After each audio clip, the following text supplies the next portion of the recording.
우리 스스로가 실망, 불행, 그리고 판단 착오 같은 것을 하게 되는 주 요인 중 하나는 바로 제한된 생각과 감정을 꽉 붙잡는 것입니다. 붙잡는 것 자체가 문제라기보다는 적절하지 못한 붙잡음이 문제인 것입니다. 그렇다면 붙잡음의 반대는 무엇일까요? 바로 흘려보내기, 놓아주기입니다. 흘려보내기는 우리가 태어날 때부터 가지고 있던 자연스러운 능력입니다. 하지만 어른이 되면서 점점 그 능력을 쓰지 못하게 제약을 받습니다. 우리는 빈번히 공경에 빠집니다. 언제 흘려보내야 하고 언제 붙들어야 할지 잘 모르기 때문입니다. 우리는 대부분 붙들음 쪽에서 많은 실수를 합니다. 종종 우리 자신을 해치면서까지 말입니다. 여러분의 삶을 뒤돌아보면 흘려보내기를 했던 많은 순간이 기억날 수도 있습니다.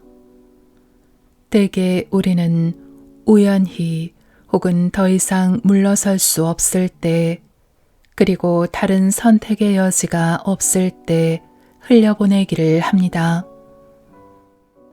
여러분이 세도나 메서드를 연습함으로써 자신 안에 있던 이 능력을 다시 일깨우고 강하게 만들기 위해 집중한다면 의식적으로 흘려보내기를 선택할 수 있게 될 것입니다.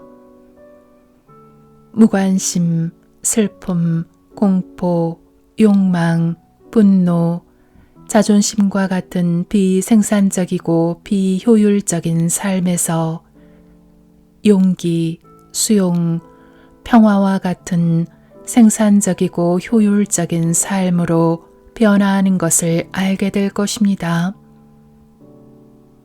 흘려보내기에는 5가지 방법이 있으며 이 5가지 방법은 모두 같은 결과를 가져옵니다.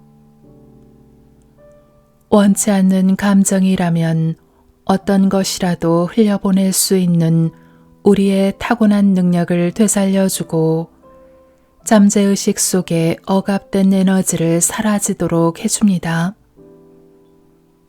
첫째, 원치 않는 감정을 흘려보내겠다고 결정하는 것입니다.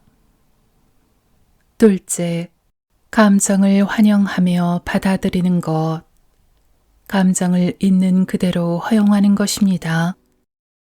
셋째, 감정의 중심으로 다이빙해 뛰어드는 것입니다. 넷째, 어떤 주제나 믿음의 양쪽을 전부 포용하는 것입니다. 다섯째, 지금 있는 그대로 여러분의 존재를 깨닫는 것입니다. 흘려보내기로 결정하기. 우리는 감정을 붙들고 난 후 그걸 우리 자신이 붙잡았다는 사실을 잊어버립니다.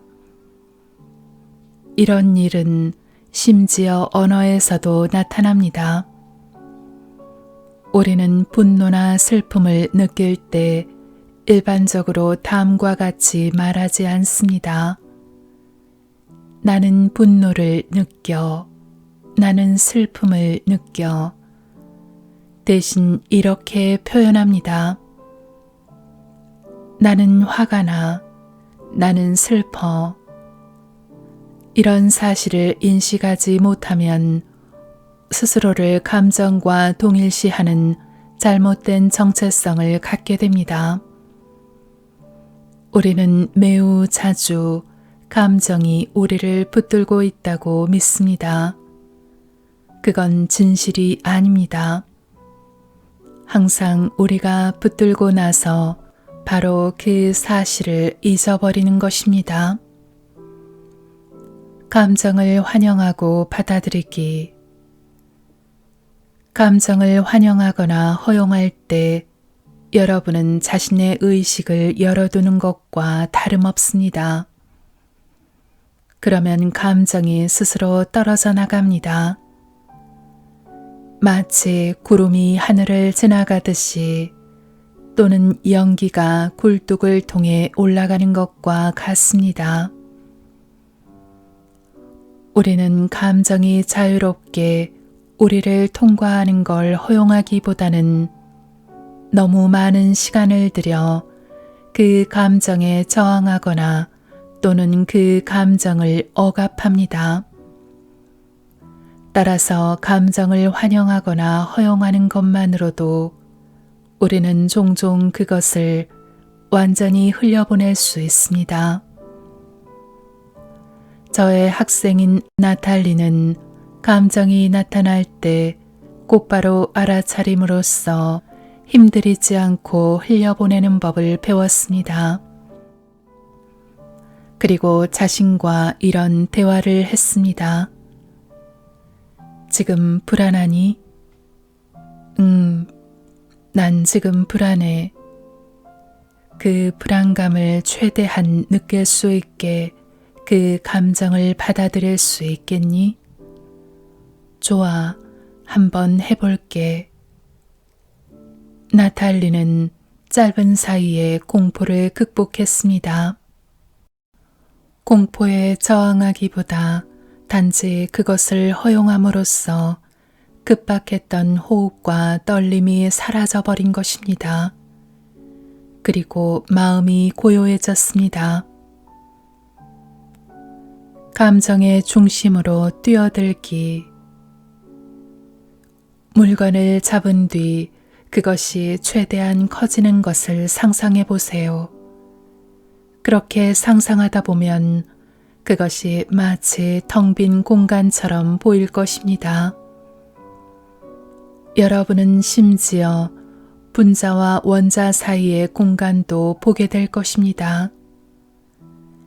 여러분이 감정의 중심으로 뛰어들면 이와 비슷한 현상을 관찰하게 될 것입니다. 거기엔 아무것도 존재하지 않습니다. 흘려보내기 과정을 마스터할수록 여러분은 자신의 가장 깊은 감정조차도 단지 표면적인 것일 뿐이라는 사실을 깨달을 것입니다. 감정의 중심은 우리 대부분이 추측하는 것처럼 고통스럽거나 어둡지 않습니다. 텅 비어있고 고요하고 평화롭습니다. 사실 가장 극단적인 감정들조차 실제로는 비눗방울과 같습니다. 손가락으로 비눗방울을 찌르면 어떻게 되나요? 터지지요. 그게 바로 우리가 감정의 중심으로 뛰어들었을 때 일어나는 현상입니다. 혼자만의 시간을 내서 홀로 내면에 집중할 때 더욱 효과적입니다. 또는 아주 강렬한 어떤 감정을 느낄 때 훨씬 효과가 있습니다. 여러분이 언짢은 소식을 접했다고 칩시다. 진한 공포나 슬픔의 감정을 느끼기 시작합니다. 그리고 그것을 흘려보내기 위해 잠시 시간을 갖습니다. 의자에 앉아 눈을 감고 최대한 감정을 이완합니다. 그러고 나서 스스로에게 다음과 같이 질문합니다. 이 감정의 중심은 무엇일까? 내가 의식 속에서 이 감정의 중심까지 갈 수 있게 허용해 줄 수 있겠니? 여러분은 이런 질문을 계속하면서 아마도 자신에게 맞는 자기만의 질문을 만들 수도 있을 겁니다.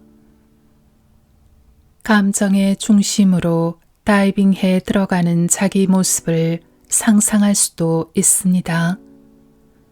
또는 단순히 그 감정의 중심은 무엇일까 하고 느낄 수도 있습니다. 일단 깊이 들어가기 시작하면 여러분은 다양한 이미지와 감각을 경험할 수도 있습니다.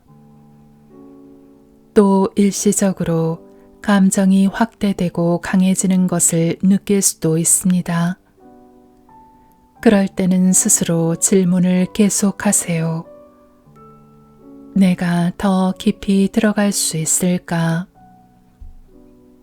보여지고 느껴지고 감정에 대해 스스로 이야기하는 것이 무엇이든 그것을 뛰어넘어 더욱더 깊이 들어갈 수 있도록 스스로를 다독여 보세요. 이렇게 계속하다 보면 내면에서 무언가가 풍선처럼 터지는 지점에 도달할 것입니다. 또는 더 이상 깊이 들어갈 수 없는 지점을 발견하게 될 것입니다. 마음이 고요해지고 내면의 평화가 느껴질 때 자신이 드디어 그 감정의 중심에 와 있음을 알게 될 것입니다. 만약 감정이 여전히 강하거나 혹은 더 증가했다면 여러분은 그 중심에 도달한 것이 아닙니다. 우리 대부분은 감정 속으로 뛰어들어가는 것을 회피합니다. 왜냐하면 길을 잃거나 더 나빠질 수도 있다고 두려워하기 때문입니다. 그러나 만약 여러분이 감정의 표면을 지나 진정한 중심에 도달하도록 스스로를 허용한다면 그게 전혀 사실이 아님을 알게 될 것입니다. 마치 내 학생이었던 마지가 발견한 것처럼 말입니다. 마지가 우리 교실에 처음 왔을 때 그녀는 매우 슬픈 상태였습니다. 10년 넘게 간직한 슬픔이었지요. 그 슬픔은 예전에 알고 지내던 사람에게서 받은 배신감 때문에 생긴 것이었습니다. 그녀는 과거에 휘말리지 않고 그 슬픔 속으로 들어가는 것이 그런 감정을 흘려보내는 최선의 길이라는 것에 동의했습니다. 저는 위에서 언급한 질문들을 그녀에게 했고 처음에 그녀의 슬픔은 증폭되었습니다. 그녀가 울음을 터뜨리자 저는 감각과 이야기를 넘어서 좀 더 깊이 들어가자고 격려했습니다. 이윽고 마즈는 깜짝 놀랄 정도로 단 몇 분 만에 심오한 평화 상태에 잠겼습니다. 그녀는 나중에 자신이 슬픔을 피하려고만 했다고 말했습니다. 그러지 않으면 슬픔의 바다에 빠져 죽을 것만 같았기 때문입니다. 마즈는 흘려보내기를 한 뒤 슬픔은 항상 표면에만 있을 뿐이라는 사실을 깨달았습니다. 그녀가 자신도 모르게 피하려 했던 것이 사실은 바로 사랑의 바다였던 것입니다. 슬픔만 가득했던 표면을 지나 내면 깊숙이 들어감으로써 평화로운 사랑의 바다를 만난 것입니다. 당신의 지금 감정은 무엇인가요? 그 감정을 허용하고 환영할 수 있나요? 그 감정을 흘려보낼 수 있나요? 기꺼이 흘려보내고 싶은가요? 언제요? 바로 지금입니다. 흘려보내기는 당신이 어느 때라도 선택할 수 있는 당신만의 결정이란 사실을 꼭 기억하십시오.